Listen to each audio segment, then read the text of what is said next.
मिथिला में पुरातने काल से चित्रलेखन क्रिया के लिखिया कहल जाय छै। एतऽ कोनो प्रकार के जे अपना सब ड्राइंग करे छी, चित्र बनबै छी, ओकरा लिखिया के नाम देल गेल छै।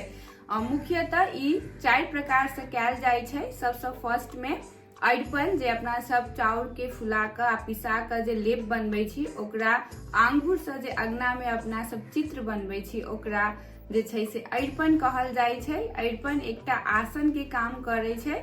अपन सबके जे पूजा होया भगवान सबके नीचा में से अपना सब अरिपन बनबै छी। जेना विशेष क विष्णु भगवान के नीचा में अपना सब अष्टदल बनबै छी।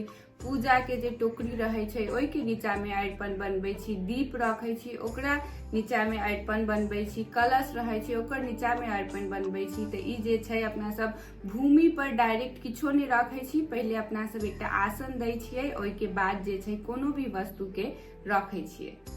सेकेंड कैटेगरी में